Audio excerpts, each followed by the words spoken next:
Mainit na usapin ngayon ang panukalang pababain sa 12 taon ng edad ng criminal responsibility. Ano naman kaya ang masasabi ng mga mismong kabataan na nadawit na sa krimen at sumailalim na sa rehabilitation program ng gobyerno? Panoorin sa special report na ito. Pagkakaroon ng maayos na tahanan, pagkakataong makapag-aral, makapaglaro, at maging malaya. Ilan lamang ito sa mga karapatan ng mga bata na dapat nilang tinatamasa. Ngunit tuluyan na bang mawawala dahil sa napipintong pag-amyenda sa juvenile justice system ng bansa? 11 taong gulang si Red, di niya tunay na pangalan nang unang mamulat sa masamang bisyo.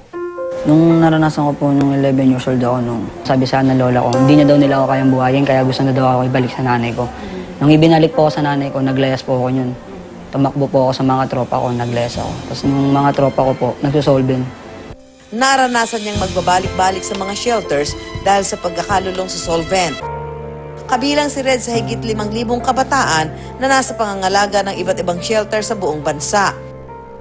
Ayon sa RA 9344 o ang Juvenile Justice and Welfare Act, ang mga batang 15 taong gulang pababa ay hindi makukulong bagkus sasailalim sa mga rehabilitation programs. Ang Department of Social Welfare and Development o DSWD ang pangunahing ahensya na nangangalaga sa kapakanan ng mga bata. Mayroon din naman mga non-government organization tulad ng Bahay Tuluyan na nakikiisa sa layuning mabago ang buhay ng mga naliligaw ng landas.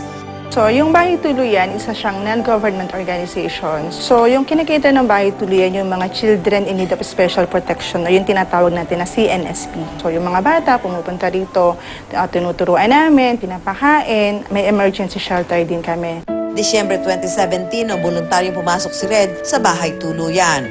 Sabi sa akin, pag sumama daw ako dyan, makapag-aral daw ako. Kung gusto ko makapag-aral ulit. At sa higit 1 taon niyang panunuluyan doon. May enroll namin siya, parang dun siya nag-uumpisa na ma-inspired. Nakita namin na meron pala siyang passion sa farming kasi nag-aalaga siya ng baboy, nagpapakain, ng manok. Tapos may palayang din kasi kami, so nagtatanim siya doon.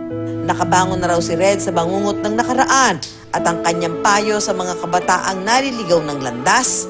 Nung nung wag silang susuko, hanapin po nila yung tamang daan papunta sa nila, kabutihan.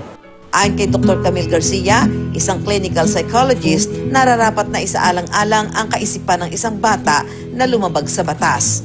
Kung pag-uusapan natin age of discernment, lahat ng mga tao, pwedeng ang age of discernment mo, school age. So by the time na makapasok ka sa eskwela, meron ka ng kaalaman kung ano yung tama, ano yung mali, kasi ini-imbibe yun eh. Pero yung sinasabi nating pamamaraan na they will become liable or responsible with their actions, medyo sabihin na natin, may pagkakataon kasi na ang bata napaka-resilient, napaka-obedient.